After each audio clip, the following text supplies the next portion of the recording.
Peace. Peace. This is Joshua Miller Law, Mr. PhD. You're just now entering the cipher called Real2reel360. K-Wise. Peace, God. Bring that beat in, kid. Indeed. Peace. Yeah. What's going on, party people? Welcome to the Real2reel360 show. Let's get it in.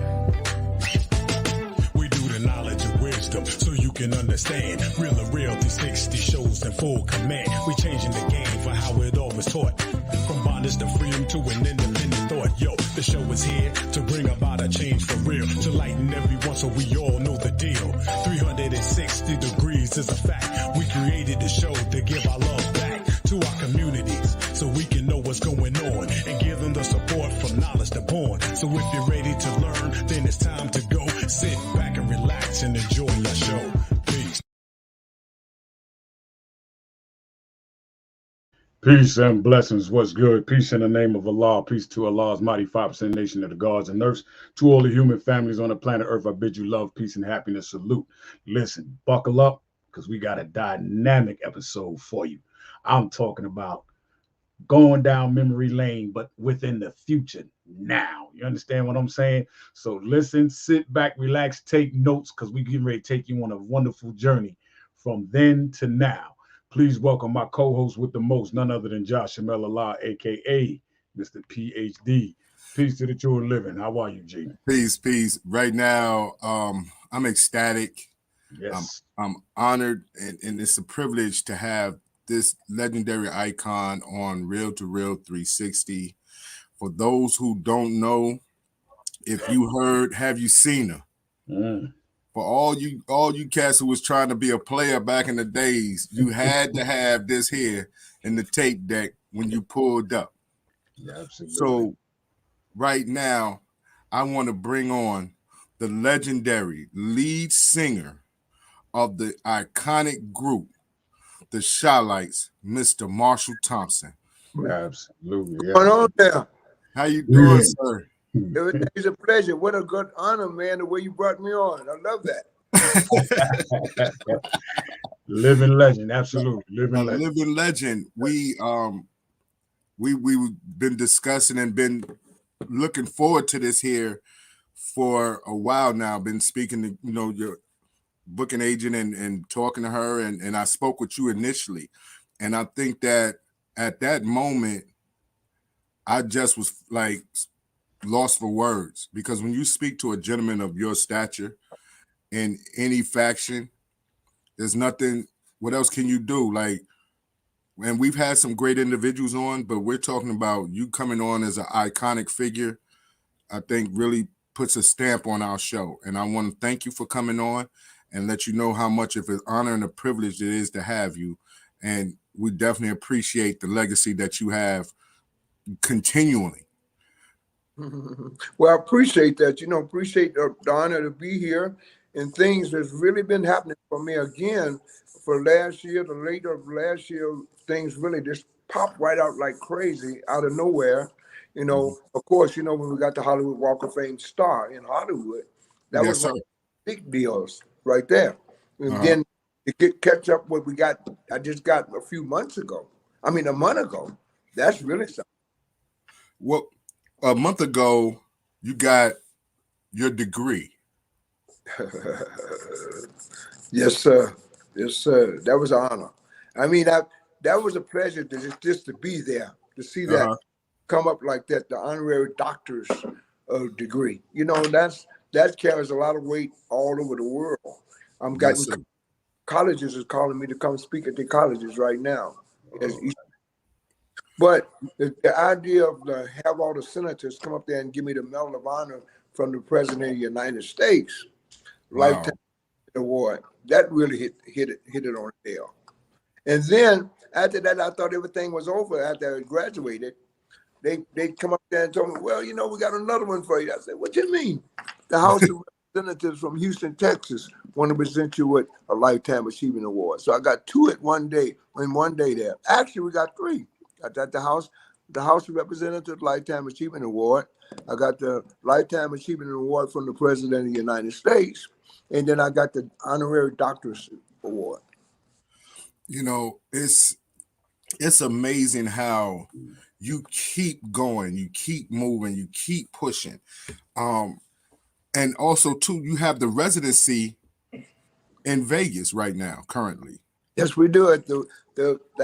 Where we playing at is where Sammy Davis Jr. was, where he worked. Red Fox worked there. Even Prince been there for a while. And it's at the Rio Hotel. That's where all the nostalgia acts play. The acts that's been in the history of the times. Like I've been with the Shy Life for 64 years. December of last year, this December. It took me into 64 years with the Shy Lights as starting the group. And that's just something else. You know, everything just came at the right time. And I'm here to see it. You know what I'm saying? It's amazing. Yes, sir. And starting out with the Shy Lights, I think y'all came in a great era in time when music was pure. Real music. Was pure. Real music, where individuals had to really know how to sing. You better believe. When you started your group, what was your idea of starting the Shy Lights? Well, we all started off in high school, of course.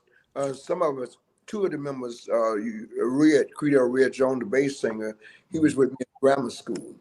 But in high school, we had two, Squirrel, that's where I met Squirrel in the Shy Lights. Eugene Record was going to Inglewood. Squirrel was going to Hyde Park. I went to Hyde Park for the first year. And after I left Hyde Park, I went over to Deuce Harbor High School. So when we graduated, well, when we got out of Hyde Park and Inglewood High School and schools like that, I ended up playing the drums, working on drums in my basement on 47 and King Drive. South St. Lawrence, working on there to get a job, to land a job at the Regal Theater. Used to go there a lot, try to get in there. Used to throw me out of there. So I went back one day with my snare drum, and I had on one of those band's shirts on them with the tie and all that, and the plaid leather shoes and everything, like I was a band member.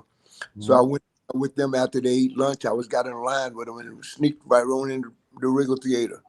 And Gladys Knight was trying to have a sound check, and she was saying, I need me a drummer.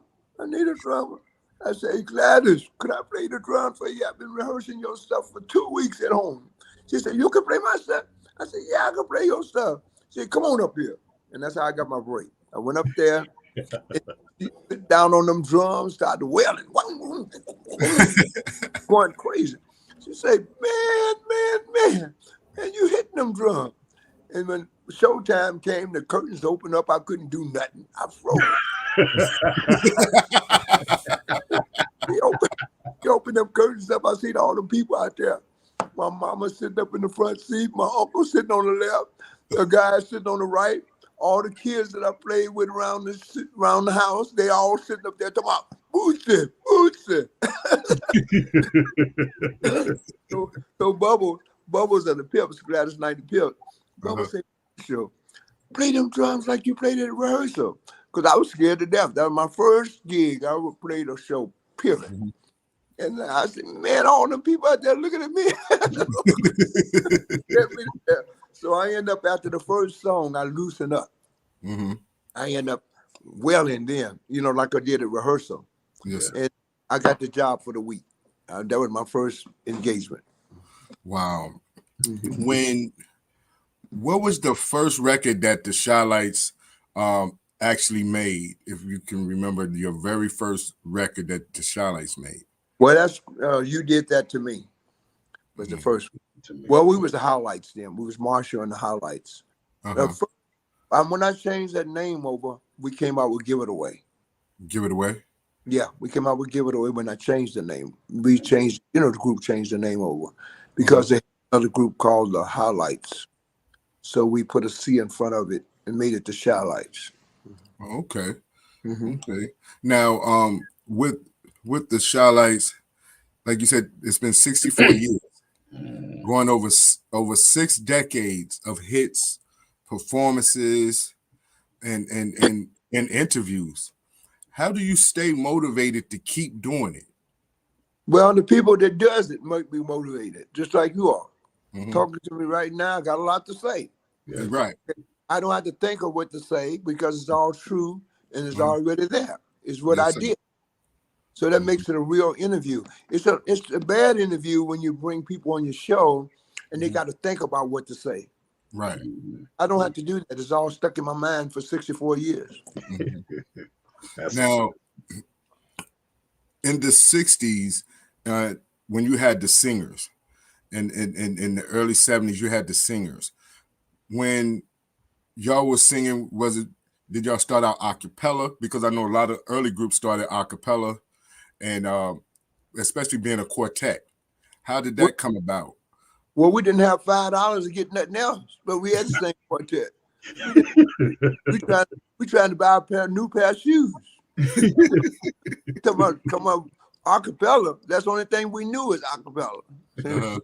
We was singing like the Flamingos, the Dale, the Eldorados, the Spaniards, those, and the Harvey Bucro and the Moonglows. Harvey and the Moonglows. That's where we got our harmony from. Our the style. doo-wop era. The Oh, doo-wop. wow. Yeah.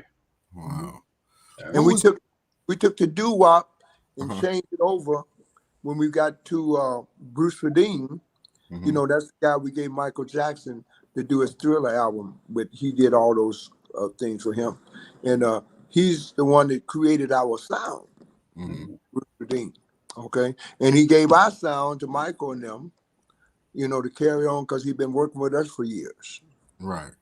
And that's how the sounds came out there. And it worked for us. Because we were singing Temptations every day. Shoot, that's all we knew.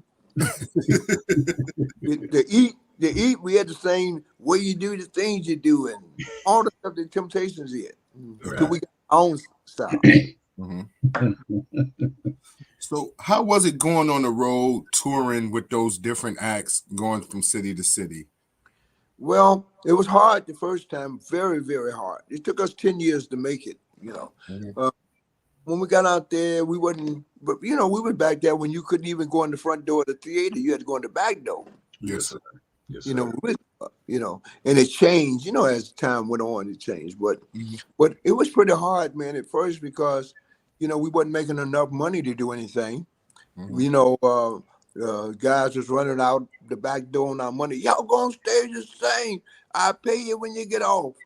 And we come off. We said, where the promoter at? Oh, he had to go get some lunch. Huh? Huh? We had one promoter.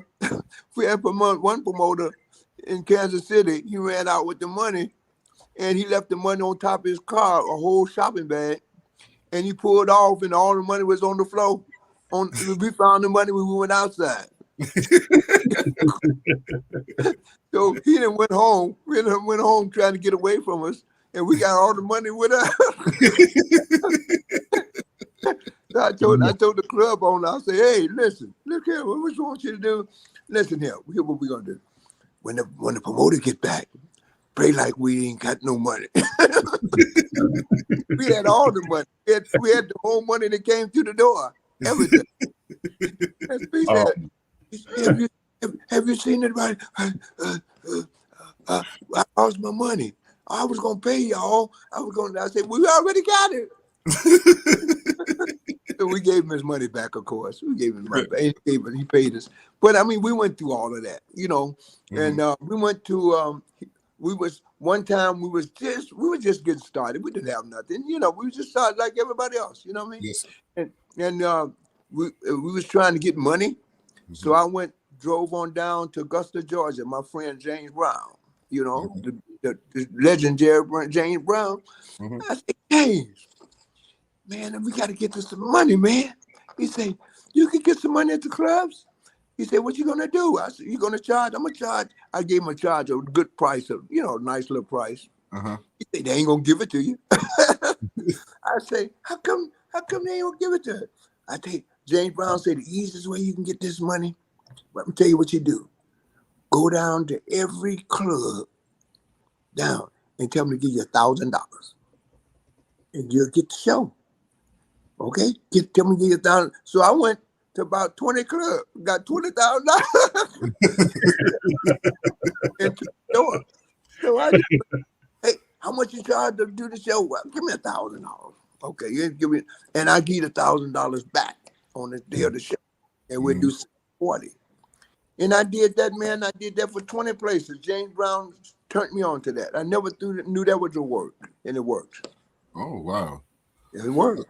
I was going to ask you during that period in time, how was it going into the South and performing in the South? Well, it was hard. But I mean, you had to know where you're going. You know, we got to stop. You got to worry about where you're going to eat at. On the truck stops. The 76, used to have 76 truck stops. You had to watch that because you see, we going against the two sides, R&B and the pop side. So when we get to the truck stops, you got to watch what you're doing. You got to be polite. You know, always be polite, whatever you do. You got to have that common sense. Yes, sir. Be polite, and it'll work for you. But not, they can make it harder. They could make it harder for you out there. You see For your acts, what was it like to add to that on when y'all would record great songs and then they would have other people singing your song, but on using their faces on album covers? Like I know they did that for some like the Isley Brothers, and sometime they were using white faces on for black people singers. Did y'all encounter any of those actions back then? Yeah, we've been there. We had a song. Let me see, Heaven and Body. I think we had it. They had the white folks on the cover of that one. We was kind of nervous about it, and we went along with it though. You know, but it wasn't us. They said we just wanted for style or whatever they were saying. Whatever they said worked. You know what I'm saying? So I just went on with it. You know, I'm not the type of person always in my career music put up a lot of fuss. I just go and do what I got to do, and it worked for us. If we got 37 Billboard chart records. I mean, some people don't have one. Right. You know what I'm saying? I'm thankful and blessed to be able to have that many cuts. You know, and we got songs in the can right now. I can bring out a song every week they never heard of. It's in the album. It's on the album. Back then, you know, it was only putting out the singles for you. The single records. But what about all the other 12 songs in the album? You see what I'm saying? Right. We was blessed to have the 2 platinum albums, Power to the People and Lonely Man album. We got 6 singles out of that album. Okay. You know, the Lonely Man album, we got 6 singles out of there. The Power to the People album, we got 5 singles out of there. And all of them chart records. Yes. So now, we was blessed. Mr. Thompson, who were some of your co-writers on a lot of your songs that you had? Well, Eugene Record was the writing person. You know, of course, I'm the driving force of the group. Right. And Squirrel was the guy that did a lot of the travel. And the bass singer is the guy that made up all the background vocals. Okay. He was A major in music. He's Creadel Red from St. Louis. He made up all that background with us. You know. And your dance moves. Well, with your dance moves, who was your choreographer for your dance moves? That was me. Under that dance, and that was me. With all the style and everything else, that was all you. That's all me. The driving force of the group and the routines on stage and all that, that was me. Now, I got the ultimate question I got to ask there. Y'all came along in one of the most prolific eras of music, but y'all came as pimps, man. I mean, y'all came with the ladies, you know, the swag. Y'all music was showcased in some of the most greatest movies of the 60s and 70s eras. So what was it like during that time, really, for y'all as a group in the pimp era time? See what happens is our style of dress, you know, that come from Callaway and them. You know, we do the Chicago gangster swag. You know, that's what we did. Change on down and then. And when we played Oakland, California, we was in the movie The Mat. But nothing guys in there looking, you know how they dress. Right. Wagging and coming that whoa, man. But we was dressed like that anyway. We wasn't trying to be in the mat. We was dressed like that anyway, so we fit in right well with them. Absolutely. Absolutely. Now, how did it feel to see the young guys or the guys in the neighborhood try to emulate y'all's style, your dress, the way y'all sing, your whole approach to singing? How did it feel to see that? Well, we knew that we was on the right track of music, because anytime you get somebody to do what you do, you're doing the right thing. And it grew all over the world, everywhere. When we got to London, France, England, Japan, Australia, Guam, Singapore, Greenland, when we got to all those different countries, they were doing the same thing. You had the Chinese out there with their head on like this. I said, what? I said, I know where they got that from.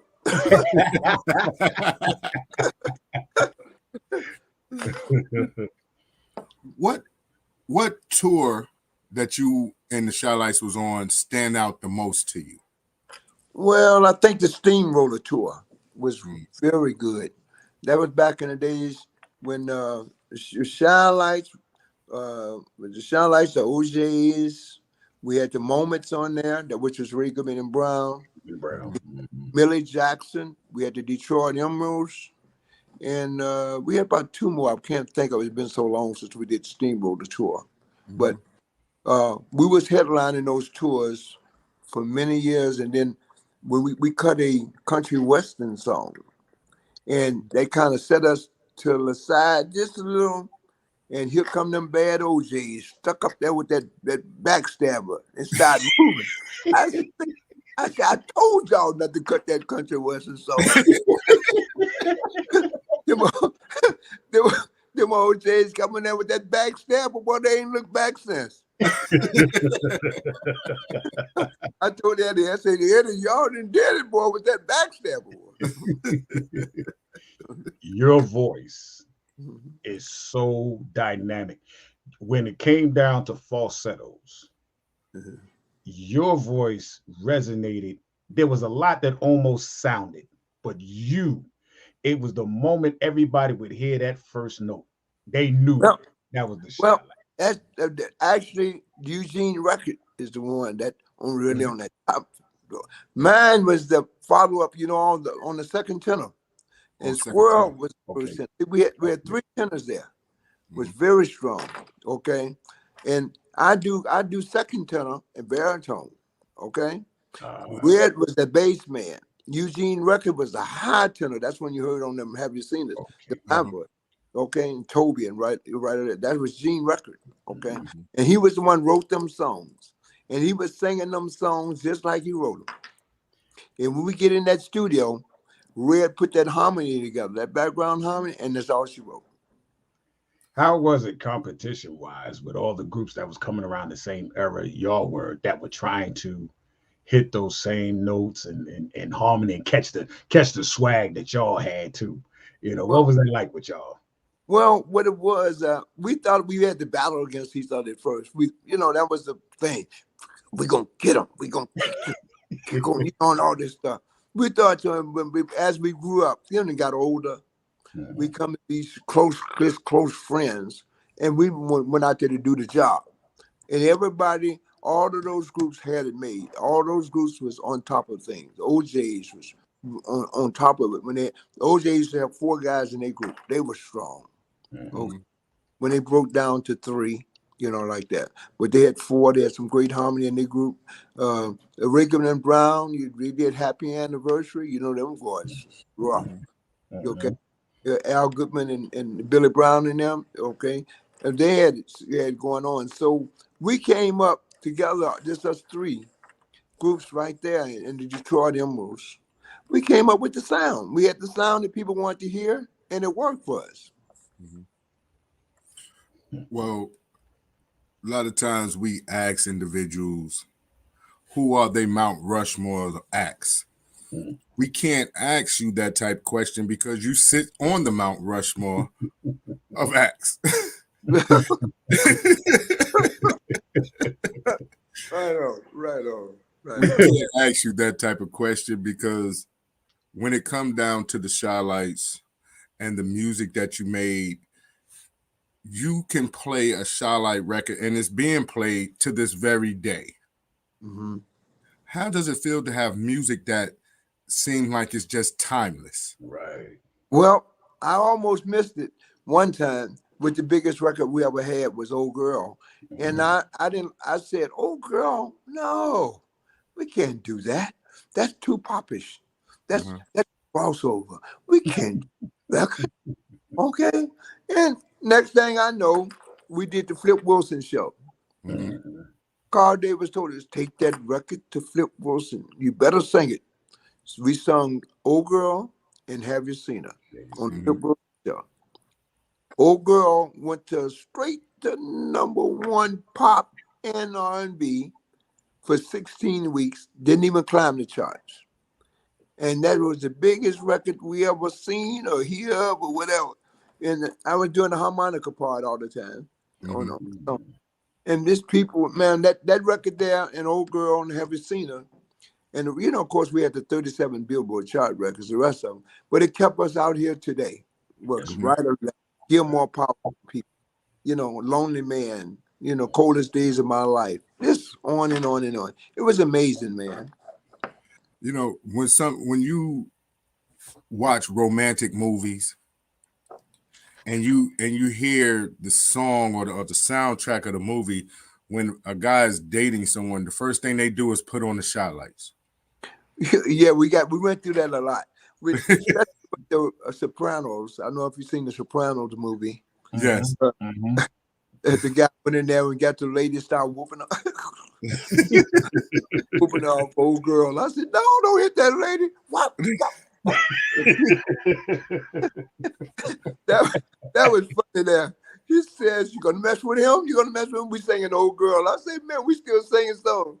And this guy kept beating up the lady with a belt. Man, we've been really blessed, man, to do what we do. You know what I mean?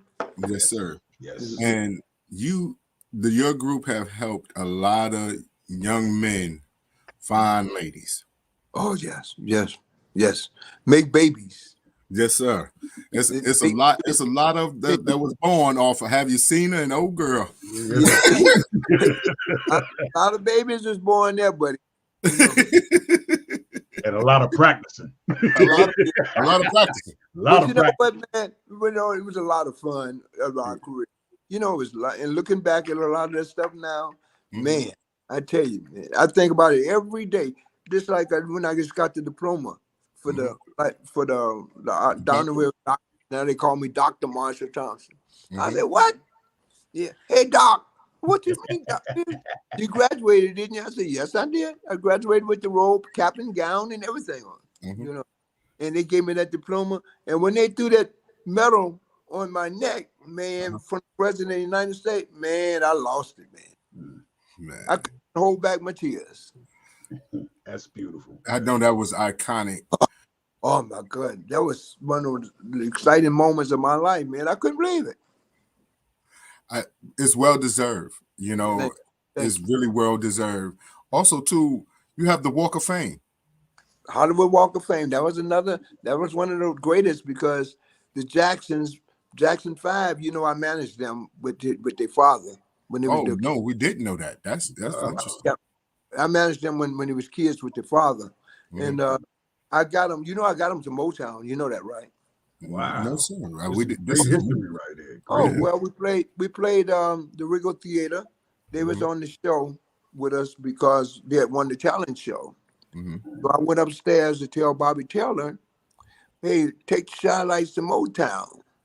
So Bobby say, I think about it, Marshall. See, we was at the Regal Theater. Bobby Taylor and the Van Cougars was headlining the show. And you can pull that up on YouTube, too. Bobby Taylor is over in China talking about that. Okay. It's called They always try to give Diana Ross the credit of discovering. Well, that's because I'm glad they did, because if they had said I brought them there, they still be in Gary. As a manager. Barry Gordy was very smart. Barry Gordy used a big name at that time. We didn't have no big name at that time. He used the biggest name that he could that Ed Sullivan could say. They couldn't say Marshall Thompson. Oh, who is that? Right. But when I went upstairs to talk to Bobby Taylor to get us to Motown, and Michael and them was tearing the stage up downstairs. And them girls are screaming and going crazy. They said, who is that down there making that noise? I said, Bobby, that's the Jackson 5. That's the little group we play around Chicago and all these little places. He said, take me downstairs. So I took him downstairs. I introduced him to Joe Jackson. Okay. And the next morning, I woke up, just getting up, and Joe called me.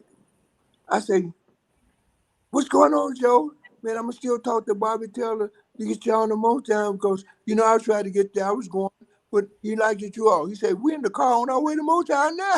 I said, what about me? But I'm glad I didn't go to Motown because they had all those superstars over there. We would have got caught locked up in the shuffle, whatever. They had Temptation, Four Tops, and the Donald Rawls, Marvelous. Yeah, they had some great acts over there, Yes, So we went to Brunswick Records and we ended up the top act over there, So it worked out for both of us. Absolutely. Same time too. You know what I'm saying? I was going to ask you, how was your encounter with Mr. Barry Gordy? Very close. We're close friends. If you've seen Jackie Wilson star, you see me right there with him. Jackie Wilson, Smokey Robinson, and Mary Wilson, all three of us together. I know you should have those pictures. Yes. Yeah. If not, I'll send them to you. But you should pick up that Teller/Maid. Okay, that's Bobby Taylor in Vancouver, and you'll hear the whole real story of how I got them to Motown. Okay. It's on YouTube. Like I say, you have definitely been influential your whole career.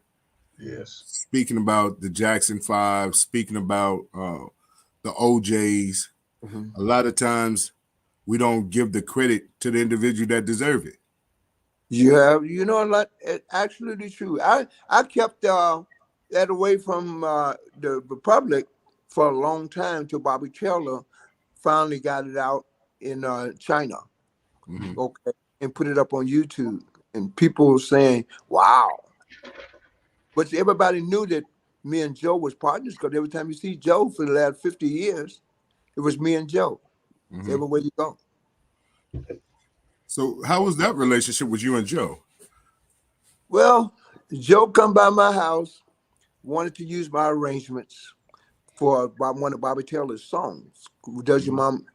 I'm Your Man. That's the name of it. I'm Your Man. And we used to sing I'm Your Man on a lot of our places.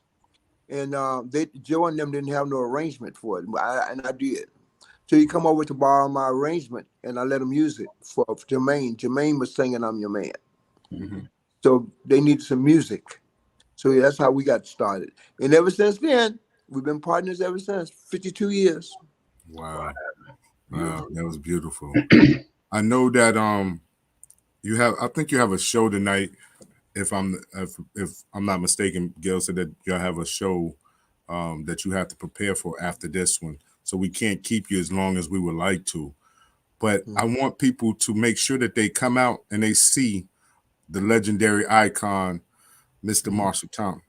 I have a clip that you sent about when y'all was walking on the stage. Y'all was being introduced, right?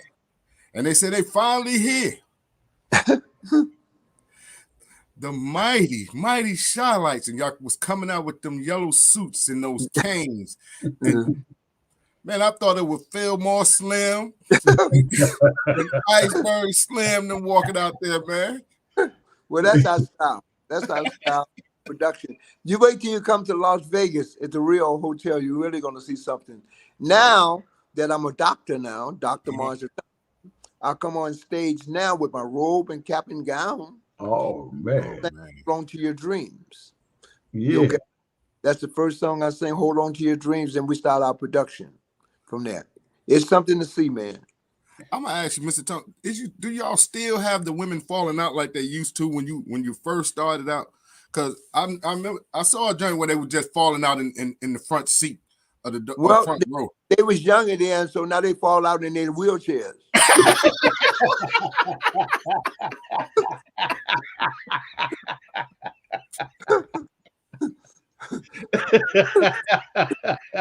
I say, now I can say on stage, I say, hey, I give everybody $1 that have aspirins in your pocket. Wow, included me. That's what you call old school. Well, we have. They love it, man. The people love it, man. You know. Yeah. Now, Can I please say this before we go? Yeah. Dr. Thompson, I just want to say this from the bottom of my heart. When I see you and other great performers that are still around that pave the way for the new artist, I have to listen.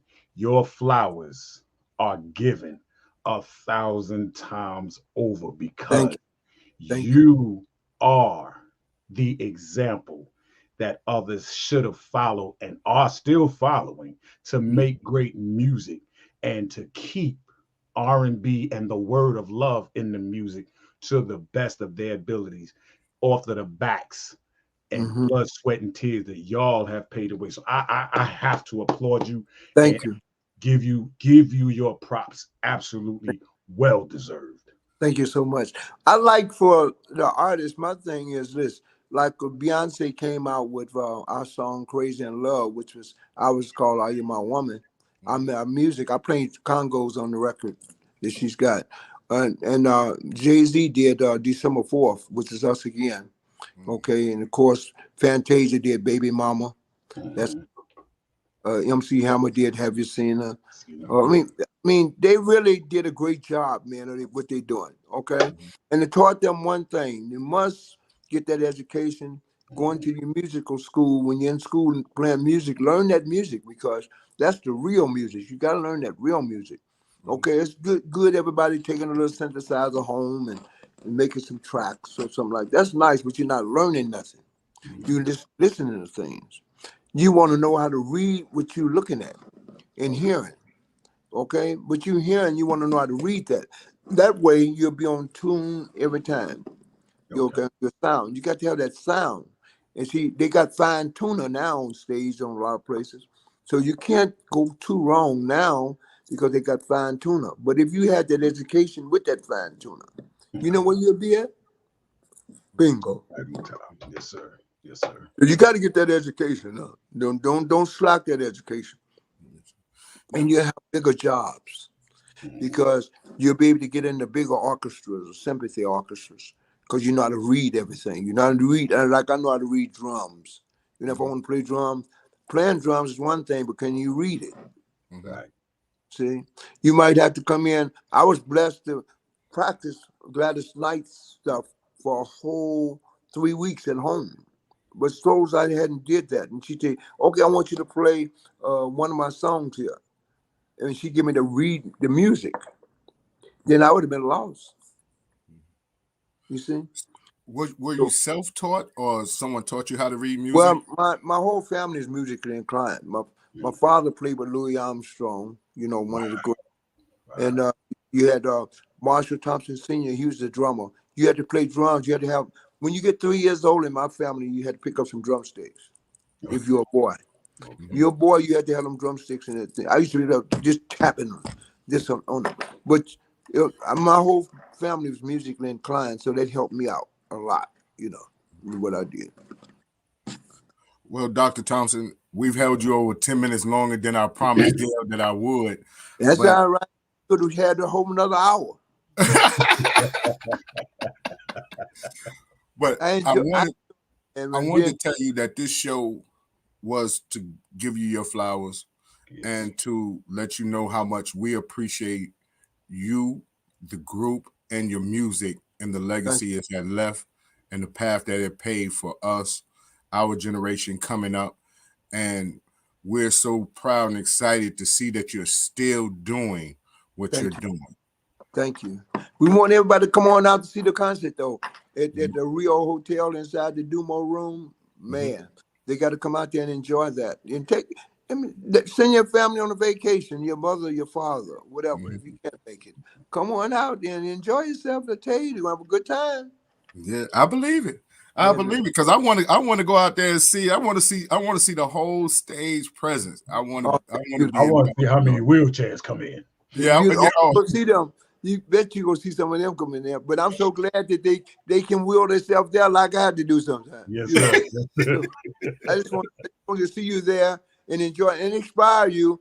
The people that had a stroke, you know, I had that stroke, but I inspire the next person when I'm on stage because I get up and just do my thing, start a little dancing, what I can do now. I can't dance like I did years ago, but I'm doing what I can do, and God has blessed me to still be here to talk about it. Yes. Absolutely. But Dr. Thompson, it's been a pleasure. Thank you. It's been an honor, and yes, I'm still fanning out. Right. It's not many times you get to the point where you just fan out and get a loss of words because we're talking to a legend. We're talking to one of the greatest R&B lead men in the business. Yes. Thank you. You know, like I said, we can't ask about Mount Rushmore because you are it. Right on. You are it. Great show. We want to make sure that they get a chance to come out to the Rio. Yes. And see you. Bring your mom, because if your mom and dad they're gonna get nostalgic. Yep. Then you got another decade of individuals that's gonna get nostalgic because you got 60 years. So you got every 10 years, you got somebody from some generation gonna be nostalgic. So when you're talking about a legend and music that is timeless and an act that is timeless that touches 6 generations. That's greatness within itself, because some people still can't get one hit, and y'all had 37 Billboard hits. Right. That's all right. You know. Well, hey man, I enjoyed it. I enjoyed y'all's show. I appreciate you. Tell them to go to Ticketmaster and get those tickets. Yes, sir. Make sure you go to Ticketmaster, get those tickets to see the Shy Lights at the Rio. Lock it in. And right there in Las Vegas. You go to Vegas, don't miss the show. That's right. Don't miss the show. And they can't miss the building because the building is really lit up. You can see it for miles. You're gonna hate that you missed it. Did you see him? You see how he dressed now? Just imagine how it is when he on that stage. Yep. And ladies, make sure you bring your Depends because it's gonna get wet in there.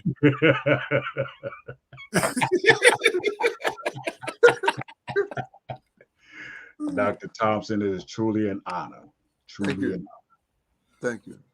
Well, big bro, you know what time it is. Dr. Thompson, we want to say we love you. We love your music. And thank you for coming on.